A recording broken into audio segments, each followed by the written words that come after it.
स्वर्ण और 1 चांदी का पदक जीतकर जिंदा किंवदंती कहलाने वाला वह खिलाड़ी कौन था जिसकी अकस्मात 38 वर्ष की आयु में मृत्यु हो गई? तो इनमें से कौन थे वह? तो यह थे फ्लोरेंस ग्राफिथ जूनियर थे। ऑप्शन नंबर 20 का राइट आंसर हो जाएगा। और इसकी मृत्यु जो हुई वह मिर्गी से इसकी मृत्यु हुई थी। उसके बाद अगला नंबर क्वेश्चन है कि मास्टर कंट्रोल फैसिलिटी का मुख्यालय जो भारत के पूरे अंतरिक्ष अभियानों का केंद्र है कहाँ स्थित है? तो यह कर्नाटक के हसन में स्थित है। कहाँ स्थित है? कर्नाटक के हसन जिला में स्थित है। इसका राइट आंसर ऑप्शन नंबर ई से हो जाएगा। इसके बाद अगला नंबर क्वेश्चन है कि पीएसएलवी है। पीएसएलवी का फुल फॉर्म क्या होता है? तो polar satellite launch vehicle. Option number A इसका राइट आंसर हो जाएगा। पीएलवी जो है यह उपग्रह लॉन्च करने वाला है। इसके बाद इसके द्वारा जो है पीएसएलवी के द्वारा उपग्रह लॉन्च किया जाता है। अगला क्वेश्चन है कि राज्य जो शिक्षा विकास सूचकांक में अग्रणी है उस राज्य का क्या नाम है? तो केरल का शिक्षा व्यवस्था सबसे अच्छा है। अभी कितना है? तो 93% है लगभग। इसके बाद अगला नंबर क्वेश्चन है कि भारत इनमें से किस समूह का सदस्य नहीं है? तो भारत G8 का सदस्य नहीं है। G8 जो है यह 8 बड़ी अर्थव्यवस्था वाला देशों का समूह है। भारत सार्क का भी सदस्य है, उसके बाद G20 का भी सदस्य है। अगला नंबर क्वेश्चन है कि मियाँ की मल्हार राग किसने बनाया है? तो यह अकबर के दरबारी कवि थे तानसेन, इसी के द्वारा बनाया गया था। ऑप्शन नंबर ए इसका राइट आंसर हो जाएगा। अगला क्वेश्चन है कि भारत में किस प्रकार का लोकतंत्र है? भारत में किस प्रकार का लोकतंत्र है? तो प्रतिनिधियों का लोकतंत्र है, या कह सकते हैं अप्रत्यक्ष लोकतंत्र है। अप्रत्यक्ष लोकतंत्र है। तो इसका राइट आंसर जो है ऑप्शन नंबर सी से हो जाएगा। नेक्स्ट है कि भारत में कारखाने में रोजगार प्राप्त करने की अनुमत आयु क्या है? अनुमत आयु जो है वह 14 वर्ष है। कम से कम कारखाना में काम करने के लिए 14 वर्ष होना ही चाहिए। और कौन सा संविधान संशोधन में कहा गया है कि मूल अधिकार में कि 6 से 14 वर्ष के बच्चे को आप कारखाना में नहीं लगा सकते हैं? यह किस अनुच्छेद में इसकी चर्चा किया गया है मौलिक अधिकार के तहत? यह आप कमेंट में जरूर बताइएगा। अगला क्वेश्चन है कि भारत के संविधान में मौलिक अधिकारों के अनुसार छुआछूत की समाप्ति है। छुआछूत की समाप्ति जो है यह अनुच्छेद 17 में है, यानी अस्पृश्यता का अंत जो है अनुच्छेद 17 में है, वही हुआ छुआछूत का समाप्ति। और यह जो है समता का अधिकार के अंतर्गत आता है, क्योंकि आप जानते हैं अनुच्छेद 14 से 18 में क्या है? समता या समानता का अधिकार है, इसी के अंतर्गत इसी में अनुच्छेद 17 आता है, तो इसी के अंतर्गत आ जाएगा यह। अनुच्छेद 19 से 22 में क्या है? स्वतंत्रता का अधिकार है। अनुच्छेद 23-24 में क्या है? शोषण के विरुद्ध अधिकार है। अनुच्छेद 25 से 28 तक में क्या है? धार्मिक स्वतंत्रता का अधिकार है। उसके बाद अनुच्छेद 29-30 में क्या है? शिक्षा एवं संस्कृति का अधिकार है। उसके बाद जो है अनुच्छेद जो है 32 में क्या है? संवैधानिक उपचारों का अधिकार है, जिसे बाबा साहब भीमराव अम्बेडकर ने क्या कहा था? संविधान के हृदय एवं आत्मा कहा था। इसके बाद अगला क्वेश्चन है कि भारतीय संविधान के अनुसार आपात स्थिति घोषित करने का अधिकार किसको है? आपात स्थिति घोषित करने का अधिकार जो है वह राष्ट्रपति के पास है। ऑप्शन नंबर जो है 20 का राइट आंसर हो जाएगा। भारत में 3 प्रकार का आपातकाल का वर्णन किया गया है: राष्ट्रीय आपात, राष्ट्रपति शासन और वित्तीय आपात। राष्ट्रीय आपात जो लगाया जाता है अनुच्छेद 352 के तहत लगाया जाता है। राष्ट्रपति शासन अनुच्छेद 356 के तहत लगाया जाता है। और वित्तीय शासन जो यानी वित्तीय आपात जो लगाया जाता है, यानी देश में जो है आर्थिक रूप से पैसे की कमी आ जाए तो उस स्थिति में वित्तीय आपात लगाया जाता है अनुच्छेद 360 के तहत। इसके बाद अगला क्वेश्चन है कि भारतीय संविधान का अनुच्छेद 48 से पर्यावरण का संरक्षण और सुधार एवं वन्यजीव की सुरक्षा किससे संबंधित है? तो यह किससे संबंधित है? तो यह मूल कर्तव्य से संबंधित है। इसका राइट आंसर ऑप्शन नंबर ई सही हो जाएगा। मूल कर्तव्य की चर्चा जो है यह भाग 4 में है और अनुच्छेद 36 से 51 तक में है। 36 से 51 तक में है, इसी के बीच में आता है क्या? अनुच्छेद 48 का ए, तो किसके अंतर्गत आ जाएगा? यह मूल कर्तव्य के अंतर्गत। इसके बाद अगला नंबर क्वेश्चन है कि वैश्विक सुगमता जागरूकता दिवस हर साल निम्न में से किस दिन मनाया जाता है? वैश्विक सुगमता दिवस, तो यह जो है हर साल मई महीने के तीसरे गुरुवार को मनाया जाता है। ऑप्शन नंबर ए इसका राइट आंसर हो जाएगा। तो यह क्यों मनाया जाता है? दिव्यांग लोगों को डिजिटल सुगमता सिखाने के लिए, यानी दिव्यांग लोग जो है इसे डिजिटल रूप जैसे कंप्यूटर सिखाया जाएगा, इसके द्वारा प्रशिक्षित इसे किया जाएगा डिजिटल दुनिया में। अगला क्वेश्चन है कि संगमरमर डैश की एकांतरिक चट्टान है। तो संगमरमर जो है यह चूने पत्थर का एकांतरिक रूप होता है। ऑप्शन नंबर बी से हो जाएगा। अगला क्वेश्चन है कि निम्नलिखित में से कौन सा शहर सीमांत की नई राजधानी, सीमांत यानी आंध्र प्रदेश की सीमा की नई राजधानी जो है वह अमरावती है। ऑप्शन नंबर ए से हो जाएगा। अगला क्वेश्चन है कि तारे का वर्ण निम्नलिखित में से किसका सूचक है? तारा का जो वर्ण होता है यह उसके ताप का सूचक होता है। ऑप्शन नंबर सी से हो जाएगा। नेक्स्ट है कि एशिया के सबसे बड़े मरुस्थल का नाम बताइए। एशिया का सबसे बड़ा मरुस्थल जो है वह है गोबी का मरुस्थल, जो कि चीन एवं मंगोलिया दोनों देशों में पड़ता है। थार मरुस्थल कहाँ पे पड़ता है? यह भारत में पड़ता है। और गोबी का मरुस्थल जो है ठंडा मरुस्थल है। और इससे पहले T3.0 में जिसका एग्जाम कैंसिल हुआ है उसमें पूछा गया था कि सहारा किस प्रकार का रेगिस्तान है, यानी सहारा किस प्रकार का मरुस्थल है? तो गर्म मरुस्थल है। गोबी का मरुस्थल ठंडा मरुस्थल है। चलिए इसके बाद अगला नंबर क्वेश्चन है कि आकार के संदर्भ में यूरेनस का हमारे सौरमंडल में स्थान है। यूरेनस का जो स्थान है आकार की दृष्टि से वह तीसरा है। ऑप्शन नंबर सी इसका राइट आंसर हो जाएगा। ये किस चीज़ की दृष्टि से पूछा है? आकार की दृष्टि से। कभी-कभी सूर्य से सबसे नजदीक का ग्रह उसके दूरी के अनुसार पूछता है। दूरी के अनुसार जो होता है वो कौन सा ग्रह होता है? पहले बुध आता है, सूर्य से सबसे नजदीक का ग्रह बुध है, उसके बाद शुक्र है, उसके बाद पृथ्वी है, उसके बाद मंगल है, उसके बाद बृहस्पति है, उसके बाद शनि है, अरुण है, वरुण है। बुध, शुक्र, पृथ्वी, मंगल, बृहस्पति, शनि, अरुण, वरुण। यह किसके अनुसार है? ग्रहों की दूरी के अनुसार, सूर्य से दूरी के अनुसार। और आकार में पूछे तो सबसे बड़ा बृहस्पति है, उसके बाद शनि है, उसके बाद यानी छोटा घटते क्रम में बताए जा रहे हैं। सबसे पहले बड़ा जो है वो बृहस्पति है, उसके बाद शनि है, उसके बाद अरुण है, उसके बाद वरुण है, उसके बाद पृथ्वी है, उसके बाद शुक्र है, उसके बाद मंगल है, उसके बाद बुध है। तो इसे आप ध्यान में रखिएगा, ये क्वेश्चन बन सकता है आपको एग्जाम में। अगला क्वेश्चन है कि महानदी के तट पर कौन सा शहर स्थित है? महानदी जो है यह उड़ीसा राज्य में स्थित है। महानदी के तट पर कटक शहर स्थित है। ऑप्शन नंबर 20 का राइट आंसर हो जाएगा। और बंगलोर जो है, बंगलोर यह किस नदी के तट पर स्थित है? तो वृषभावती नदी पर स्थित है। और बद्रीनाथ जो है यह अलकनंदा नदी पर स्थित है। इसके बाद अगला नंबर क्वेश्चन है कि भारत और चीन के बीच स्थित काराकोरम दर्रा नामक पहाड़ी दर्रा इनमें से किसके निकट स्थित है? यह किसके निकट स्थित है? कारगिल के निकट स्थित है। ऑप्शन नंबर ए इसका राइट आंसर हो जाएगा। अगला क्वेश्चन है कि पूर्वी तटीय रेलवे का मुख्यालय कहाँ स्थित है? पूर्वी तटीय रेलवे का मुख्यालय जो है वो कहाँ पे स्थित है? तो भुवनेश्वर में स्थित है। भुवनेश्वर कहाँ है? उड़ीसा में। ऑप्शन नंबर बी से हो जाएगा। अगला क्वेश्चन है कि निम्न में से कौन सा ग्लोबल कॉमन्स का एक भाग है? ग्लोबल कॉमन्स का इनमें से कौन सा एक भाग है? तो इनमें से कोई ग्लोबल कॉमन्स का भाग नहीं है, तो है क्या? अंटार्कटिका। अंटार्कटिका जो है वह ग्लोबल कॉमन्स का भाग है, अंटार्कटिका। ऑप्शन नंबर ई इसका राइट आंसर हो जाएगा। अगला नंबर क्वेश्चन है कि प्रारंभिक भारतीय दार्शनिक के अनुसार प्रत्येक वस्तु डैश मूल तत्वों से बनी होती है। प्रत्येक वस्तु जो है वह 5 मूल तत्वों से मिलकर बनी होती है। मूल तत्व कौन-कौन है? मूल तत्व के अंतर्गत क्या-क्या आता है? आकाश आता है, वायु आता है, अग्नि आता है, जल आता है, मिट्टी आता है, या पृथ्वी कह सकते हैं आप। अगला क्वेश्चन है कि चांदी का सिक्का या टंका किसने चलाया था? तो यह इल्तुतमिश के द्वारा चलाया गया था। ऑप्शन नंबर बी से हो जाएगा। इल्तुतमिश पहला तुर्क सुल्तान था जिसने शुद्ध अरबी सिक्के चलवाए थे। कौन? इल्तुतमिश। इसने जो है शुद्ध अरबी सिक्के चलवाए थे पहली बार। इसके बाद अगला नंबर क्वेश्चन है अगला क्वेश्चन क्या है कि निम्नलिखित में से किसको आयरन चांसलर यानी लौह चांसलर कहा जाता है? तो यह ओटो वन बिस्मार्क को कहा जाता है। ऑप्शन नंबर सी इसका राइट आंसर हो जाएगा। उसके बाद अगला नंबर क्वेश्चन है कि वांडीवास के युद्ध में इंग्लिश सेना ने किसे हराया था? यानी अंग्रेज, इंग्लिश सेना को ही अंग्रेज कहा जाता है। वांडीवास का युद्ध जो हुआ था वो 1760 ईस्वी में हुआ था। यह युद्ध जो हुआ था अंग्रेज एवं फ्रांसीसी के बीच हुआ था। इसमें फ्रांसीसी की हार हुई थी। ऑप्शन नंबर बी इसका राइट आंसर हो जाएगा। उसके बाद अगला क्वेश्चन है कि जहांगीर किस वंश का शासक था? तो जहांगीर जो था वह मुगल वंश का शासक था। किस वंश का शासक था? मुगल वंश का शासक था। उसका राइट आंसर जो है ऑप्शन नंबर ई सही हो जाएगा। इसके बाद अगला नंबर क्वेश्चन है मोहनजोदड़ो नाम का अर्थ डैश मतलब डैश भाषा में मुर्दों यानी मृतकों का टीला है। तो यह सिंधी भाषा में, कौन भाषा में? सिंधी भाषा में मोहनजोदड़ो का अर्थ जो होता है वो मृतकों का टीला होता है। ऑप्शन नंबर ई सही हो जाएगा। इसके बाद अगला क्वेश्चन है कि काकोरी षड्यंत्र मामला किस वर्ष में हुआ था? काकोरी षड्यंत्र मामला जो हुआ था यह 1925 ईस्वी में हुआ था। ऑप्शन नंबर ए इसका राइट आंसर हो जाएगा। इसके बाद अगला नंबर क्वेश्चन है कि चोल राजवंश के अंतिम शासक कौन थे? चोल राजवंश के अंतिम शासक राजेंद्र चोल तृतीय थे। कौन थे? राजेंद्र चोल तृतीय थे। और चोल वंश की राजधानी कहाँ थी? चोल वंश की राजधानी जो थी वह तंजौर हुआ करती थी। इसके बाद अगला नंबर क्वेश्चन है कि इंडियन नेशनल आर्मी ने ब्रिटिश शासन से अंडमान और निकोबार द्वीप वापस लिया, उन्हें क्या नाम दिया गया था? तो अंडमान द्वीप का नाम शहीद द्वीप रखा गया था और निकोबार द्वीप का नाम स्वराज द्वीप रखा गया था। ऑप्शन नंबर बी इसका राइट आंसर हो जाएगा। और ये क्वेश्चन आपको बार बार पूछा जाता है, सेट में आप देखे होंगे। अगला क्वेश्चन है कि निम्नलिखित व्यक्तियों में से कौन चट्टगांव शस्त्रागार छापे से जुड़ा था? चट्टगांव शस्त्रागार छापे से कौन जुड़ा था? तो इससे सूर्यसेन जुड़ा हुआ था। कौन जुड़ा हुआ था? तो सूर्यसेन जुड़ा हुआ था। और यह चट्टगांव शस्त्रागार छापा कब हुआ था? तो 18 अप्रैल 1930 ईस्वी में हुआ था। कब? 18 अप्रैल 1930 ईस्वी में यह हुआ था। इसके बाद अगला क्वेश्चन है कि 1972 का शिमला समझौता इंदिरा गांधी और डैश के बीच हस्ताक्षरित हुए थे। तो उस समय जो थी भारत की प्रधानमंत्री इंदिरा गांधी हुआ करती थी और पाकिस्तान के प्रधानमंत्री जुल्फिकार अली भुट्टो हुआ करती थी। इन्हीं दोनों के बीच हुआ था शिमला समझौता। तो इसका राइट आंसर जो है ऑप्शन नंबर ए सही हो जाएगा। अगला नंबर क्वेश्चन है कि निम्नलिखित में से कौन सी एक गैस शहरी क्षेत्रों में कचरा भराव क्षेत्रों यानी लैंडफिल से अधिकतर निकलती है? यानी लैंडफिल यानी भूमि से जो अधिकतर गैस निकलती है वो मीथेन गैस निकलती है। ऑप्शन नंबर सी इसका राइट आंसर हो जाएगा। इसके बाद अगला क्वेश्चन है कि निम्नलिखित में से कौन कृत्रिम पारिस्थितिक तंत्र है? कृत्रिम पारिस्थितिक तंत्र है, यहाँ कौन सा शब्द लगा है? कृत्रिम। वन जो है प्राकृतिक है, घास का मैदान भी जो है यह प्राकृतिक पारिस्थितिक तंत्र है, लेकिन पूछा गया है कृत्रिम, तो इसका राइट आंसर जो है ऑप्शन नंबर ए सही हो जाएगा, धान का खेत।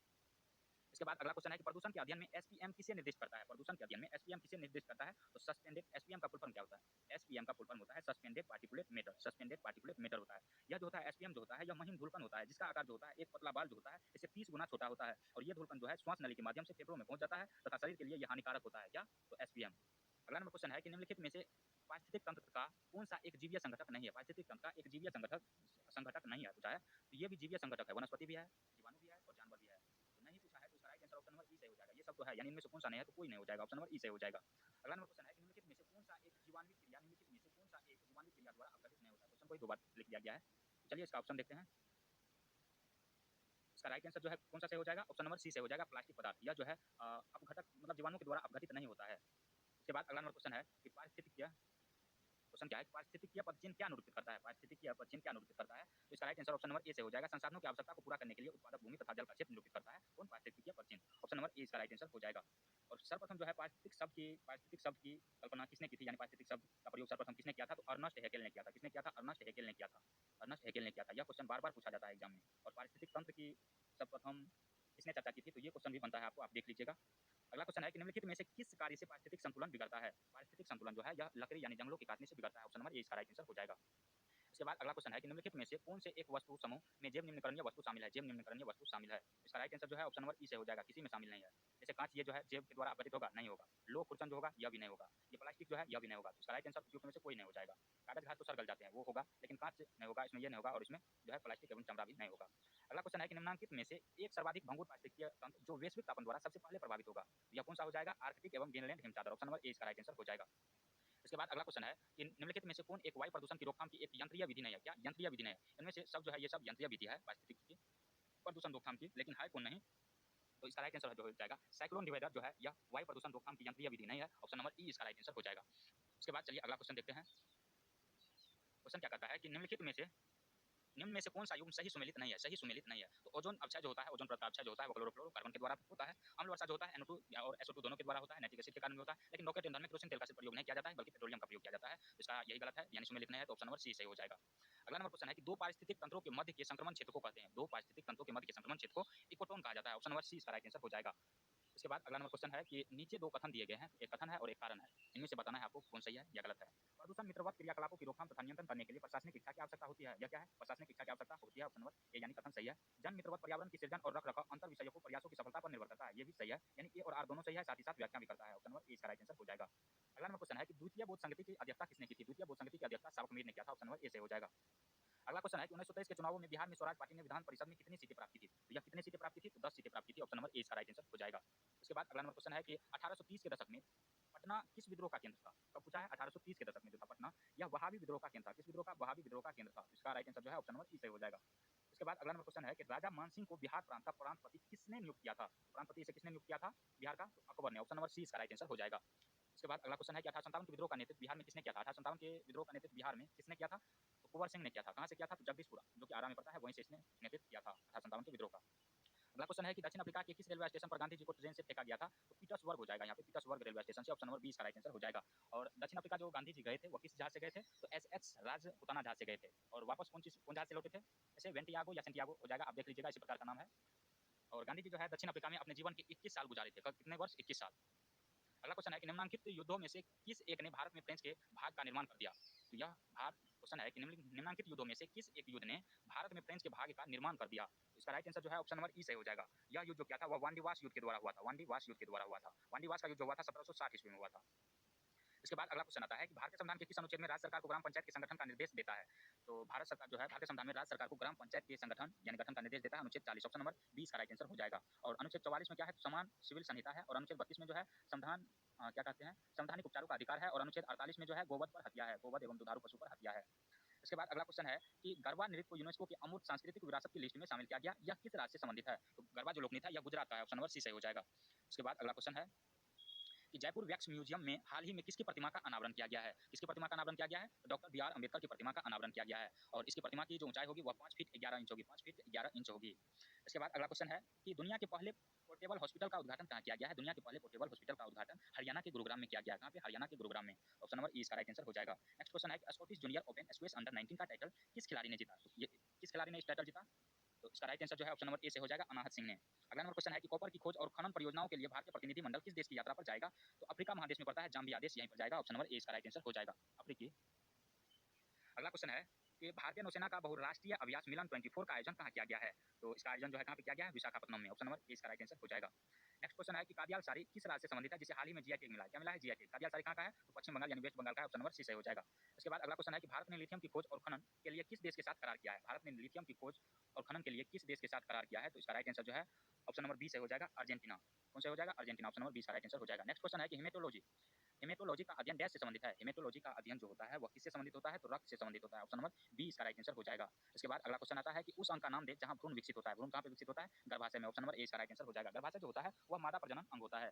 इसके बाद अगला क्वेश्चन है कि पशुओं के व्यवहार के वैज्ञानिक और घनिष्ठ अध्ययन को क्या कहा जाता है? तो इसे इथोलॉजी कहा जाता है। ऑप्शन नंबर ए इसका राइट आंसर हो जाएगा। इथोलॉजी जो होता है विज्ञान की वह शाखा होती है, जीव विज्ञान की वह शाखा होती है जो अपने प्राकृतिक निवास स्थान में पशुओं के व्यवहार और वैज्ञानिक अध्ययन किया जाता है। और एंटोमोलॉजी जो है, एंटोमोलॉजी में कीट का अध्ययन किया जाता है एंटोमोलॉजी में। इसके बाद इकोलॉजी जो है, इकोलॉजी में किसका अध्ययन किया जाता है? तो इसके अंतर्गत जो है एक विशेष क्षेत्र में सभी जीवधारियों अर्थात पौधे, जानवर, सूक्ष्म जीवों या जीवाणुओं का अपने जैव एवं अजैव पर्यावरण के साथ अंतरक्रिया को शामिल किया जाता है। इसमें इकोलॉजी में। इसके बाद अगला क्वेश्चन है कि मिठाइयों पर बैठी मक्खियां को दूर भगाकर एक लड़की मिठाई को खा लेती है, इस वजह से वह किस रोग का शिकार हुई है? तो इससे हैजा फैलने का चांस रहता है। ऑप्शन नंबर 20 का राइट आंसर हो जाएगा। इसके बाद अगला क्वेश्चन है कैप्साइसिनोड्स, कैरोटिनॉइड्स, फेनोलिक्स और विटामिन निम्नलिखित में से किस खाद्य पदार्थों में पाए जाने वाले प्रमुख रसायन है? तो यह मिर्च में पाया जाता है। ऑप्शन में नहीं दिया गया है। ऑप्शन नंबर ई इसका राइट आंसर हो जाएगा। अगला क्वेश्चन है कि ब्रायोफाइटा के वर्गीकरण विभाजन में निम्नलिखित में से कौन सा गैर संबंधी पुष्परहित पौधे हैं? तो कौन सा गैर संबंधी पौधे पुष्परहित है? तो इसका राइट आंसर जो है ऑप्शन नंबर ए से हो जाएगा, काई। इसके बाद अगला क्वेश्चन है कि जो कीड़े रोग संचारित करते हैं उन्हें उन्हें किस नाम से जाना जाता है? यहाँ पे किस लगा दीजिए, उन्हें किस नाम से जाना जाता है? तो उसे वेक्टर के नाम से जाना जाता है। ऑप्शन नंबर बी इसका राइट आंसर हो जाएगा। वेक्टर जो होता है यह स्वयं रोग उत्पन्न नहीं करते हैं बल्कि रोगजनक जीवाणुओं को संक्रमित व्यक्ति से दूसरे व्यक्ति के पास ले जाने का कार्य करता है। इसके बाद अगला क्वेश्चन है यहाँ पे जो है VPC नहीं होगा, यहाँ पे PCXT का पूर्ण रूप है। PCXT का पूर्ण रूप क्या होता है? Personal computer extend technology. Option number B इसका राइट आंसर हो जाएगा। इसके बाद अगला क्वेश्चन है कि यदि किसी वस्तु द्वारा तय की गई दूरी शून्य है तो विस्थापन कितना होगा? अगर हम यहाँ से कहीं चलते हैं, इधर जाके फिर यहीं पे आ जाते हैं तो विस्थापन जो होगा वह शून्य हो जाएगा। विस्थापन जो होता है वह सीधी दूरी होती है, उसे विस्थापन कहा जाता है। मान लीजिए कि यहाँ प्रारंभिक स्थान है, यहाँ से चले फिर यहाँ अगर पहुंचे तो विस्थापन जो होगा वह सीधी दूरी जो होगा इसे ही विस्थापन कहा जाता है। तो यहाँ से चला फिर यहीं आके रुक गया तो विस्थापन जो होगा वह 0 हो जाएगा। ऑप्शन नंबर बी से हो जाएगा। उसके बाद अगला क्वेश्चन है कि फ्रेम के संदर्भ में जो समय का फंक्शन है एक वस्तु की स्थिति में परिवर्तन की दर क्या है उसे क्या कहा जाता है? उसे वेग कहा जाता है। एक वस्तु की स्थिति में परिवर्तन की दर को वेग कहा जाता है। और वेग जो होता है यह सदिश राशि होती है। वेग एवं चाल का मात्रक एक ही होता है। क्या होता है? मीटर पर सेकेंड होता है। उसके बाद अगला क्वेश्चन है कि तात्कालिक वेग और औसत वेग तब बराबर होते हैं जब क्या होते हैं? तात्कालिक वेग और औसत वेग जो होते हैं यह तब बराबर होते हैं जब वस्तु में शून्य त्वरण हो। जब वस्तु में त्वरण क्या हो? शून्य हो। तो इसका राइट आंसर ऑप्शन नंबर ई सही हो जाएगा। उसके बाद अगला क्वेश्चन है कि एक वस्तु की स्थितिज ऊर्जा में इसकी डैश की वृद्धि के साथ वृद्धि होती है। इसकी ऊंचाई के साथ ऊंचाई में अगर वृद्धि करते हैं तो स्थितिज ऊर्जा में भी वृद्धि होगी। ऑप्शन नंबर बी सही हो जाएगा। अगला क्वेश्चन है कि ऊंचाई पर उड़ते हुए विमान के केबिन के अंदर का जो दबाव होता है वह क्या होता है? बाहर की तुलना में अधिक होता है अंदर में। ऑप्शन नंबर सी इसका राइट आंसर हो जाएगा। उसके बाद अगला नंबर क्वेश्चन है कि जब बंदूक जब बंदूक से गोली छोड़ी जाती है तो बंदूक विपरीत दिशा में धक्का देती है। यह न्यूटन के किस नियम का उदाहरण है? तो यह न्यूटन के तृतीय नियम का उदाहरण है। ऑप्शन नंबर 20 का राइट आंसर हो जाएगा। न्यूटन का तृतीय नियम क्या कहता है? प्रत्येक क्रिया के बराबर विपरीत प्रतिक्रिया होती है। जैसे हम मान लीजिए किसी दीवार पर गेंद फेंकते हैं, जितना जोर से फेंकेंगे उतना ही स्पीड से वापस आएगा, यानी फेंके जितना जोर से उतना ही स्पीड से वापस आया, तो यह क्या हो जाता है? तृतीय नियम हो जाता है। तो इसमें भी है वही बात कि बंदूक चलाते हैं, आगे की ओर बंदूक का गोली निकलता है तो पीछे की ओर बंदूक धक्का देता है, यानी क्रिया की विपरीत प्रतिक्रिया हो रही है। अगला क्वेश्चन है कि डॉक्टरों द्वारा ठोस वस्तुओं को भेदने एवं हवाई अड्डों में किस तरंग का प्रयोग किया जाता है? एक्स-रे, रे का अर्थ क्या होता है? किरण होता है, यानी एक्स किरण का प्रयोग किया जाता है। ऑप्शन नंबर 20 का राइट आंसर हो जाएगा। और एक्स-रे जो होता है यह विद्युत चुम्बकीय विकिरण होता है। इसके बाद अगला क्वेश्चन है कि 1800 में विद्युत का एक विश्वसनीय स्रोत प्रदान करने वाले पहले उपकरण में से एक पावर बैटरी का आविष्कार करने के लिए कौन प्रसिद्ध है? पावर बैटरी का आविष्कार करने के लिए एलेक्जेंड्रा वोल्टा प्रसिद्ध है। ऑप्शन नंबर ए इसका राइट आंसर हो जाएगा। और माइकल फैराडे जो है यह विद्युत चुम्बकीय प्रेरण की खोज की थी। कौन? माइकल फैराडे ने। और ये जो है लुइगी गलवानी जो है यह बायो इलेक्ट्रिसिटी का खोज किया था। बायो इलेक्ट्रिसिटी का खोज किसने किया था? लुइगी गलवानी ने। इसके बाद अगला क्वेश्चन है कि कॉइल की गति की दिशा चुंबकीय क्षेत्र के सापेक्ष होने पर, सापेक्ष यहाँ पे सापेक्ष कितना डिग्री होने पर, यहाँ पे कितना लगा दीजिए, कितना डिग्री होने पर प्रेरित धारा जो होगी वह सबसे अधिक होगी? तो कितना डिग्री होने पर प्रेरित धारा सबसे अधिक होगी? 90 डिग्री यानी 90 डिग्री होने पर। ऑप्शन नंबर सी सही हो जाएगा। अगला क्वेश्चन है कि तेज चल रही ट्रेन में एक बंद कमरे में वायुमंडलीय दाब और कक्ष तापमान पर कुछ गैस भरी हुई है। गैस का तापमान क्या होगा? गैस का जो तापमान होगा वह घटेगा कि बढ़ेगा कि अपरिवर्तित रहेगा? तो यह अपरिवर्तित रहेगा। ऑप्शन नंबर ए इसका राइट आंसर हो जाएगा। इसके बाद अगला क्वेश्चन कहता है कि निम्नलिखित में से कौन सा लवण अम्लीय है? इनमें से सोडियम कार्बोनेट, सोडियम एसीटेट और अमोनियम फॉस्फेट जो है ये सभी क्षारीय अम्ल है। सॉरी, ये सभी क्षारीय लवण है, अम्लीय लवण नहीं है बल्कि क्षारीय लवण है। इसका राइट आंसर जो है ऑप्शन नंबर ई सही हो जाएगा। इसके बाद अगला क्वेश्चन है कि यूरिया का रासायनिक सूत्र क्या है? यूरिया का रासायनिक सूत्र जो होता है क्या होता है? यूरिया का रासायनिक सूत्र NH2 होता है। यहाँ से अगर हम NH2 दो बार है तो NH2 का होल 2 लिख दे और CO लिख दे तो कोई दिक्कत नहीं होना चाहिए, यानी इसका राइट आंसर जो है ऑप्शन नंबर बी भी सही हो जाएगा। बी भी सूत्र ही है इसका यूरिया का। इसके बाद अगला क्वेश्चन है कि नाइट्रोमीथेन का सही रासायनिक सूत्र कौन सा है? नाइट्रोमीथेन का सही रासायनिक सूत्र कौन सा है? तो इसका राइट आंसर जो है ऑप्शन नंबर बी सही हो जाएगा, CH3NO2। यह किसका सूत्र है? नाइट्रोमीथेन का। इसके बाद अगला क्वेश्चन है कि निम्नलिखित ट्राइड में से कौन सा एक डोब्रेनर ट्राइड का प्रतिनिधित्व करता है? तो इसका right answer option number A से हो जाएगा, लिथियम, सोडियम और पोटेशियम, ये तीनों करता है। इसके बाद अगला क्वेश्चन है कि रेटिना अपवृद्धि है। रेटिना अपवृद्धि जो होती है वह अग्र मस्तिष्क पक्ष की होती है। ऑप्शन नंबर 20 का राइट आंसर हो जाएगा। इसके बाद नेक्स्ट क्वेश्चन है कि एक रेडियो एक्टिव पदार्थ का अर्ध जीवन 60 मिनट है। 3 घंटे में परमाणु की कुल संख्या वह भाग जो क्षय होगा, इसका कितना भाग क्षय हो जाएगा? 12.5% भाग। ऑप्शन नंबर 20 का राइट आंसर हो जाएगा। इसके बाद अगला क्वेश्चन है कि स्त्रियों में रजोनिवृत्ति के पश्चात निम्न में से किस हार्मोन का उत्पादन समाप्त हो जाता है? तो इनमें एस्ट्रोजन हार्मोन समाप्त हो जाता है। ऑप्शन नंबर सी इसका राइट आंसर हो जाएगा। इसके बाद अगला क्वेश्चन है कि महामारी के दौर में चिकित्सकों ने विटामिन सी से क्या कहा है? भरपूर भोजन करने का परामर्श दिया। उस समूह को चुनिए जिसमें विटामिन सी प्रचुर मात्रा में होती है। और विटामिन सी जो होती है यह रोग प्रतिरोधक क्षमता को बढ़ाता है, यानी विटामिन सी जिसमें मजबूत है, यानी अधिक मात्रा में है या जिस अनुपात में रहना चाहिए उस अनुपात में शरीर में रहता है तो उसे रोग जल्दी प्रवेश नहीं कर पाता है उसके अंतर्गत। और विटामिन सी जो होता है, विटामिन सी किस किस में होता है? ब्रोकली में होता है, स्ट्रॉबेरी में होता है, संतरा में होता है, नींबू में होता है। सोयाबीन में जो होता है, सोयाबीन में प्रोटीन होता है, तो ये तो नहीं होगा। और दूध में जो होता है, दूध में विटामिन ए भी पाया जाता है, प्रोटीन भी पाया जाता है, विटामिन डी भी पाया जाता है दूध में। तो इस प्रकार इसका राइट आंसर जो है ऑप्शन नंबर ई सही हो जाएगा। इसके बाद अगला क्वेश्चन है और आज का लास्ट क्वेश्चन है कि कॉलम 1 को कॉलम 2 से सुमेलित कीजिए। जीव दिया गया है, उसका लक्षण जो है वह दिया गया है, यानी विशेषता। उल्लू जो है, उल्लू जो है यह इसकी उल्लू की जो आंखें होती है वह सीधे यानी सामने की ओर होती है, तो एक का जो हो जाएगा वह 3 हो जाएगा। इसके बाद जो है बाज जो होता है, बाज यह हमसे 4 गुना दूरी तक देख सकता है। कौन? बाज पक्षी जो होता है। और इसके बाद जो है आगे दिया गया एक स्लॉथ, यहाँ पे दिया गया है स्लॉथ। तो स्लॉथ जो होता है वह दिन के लगभग 17 घंटे तक वृक्ष की शाखा से उल्टे लटक कर सोता है। कौन? स्लॉथ। और ये जो है रेशम कीट क्या करता है?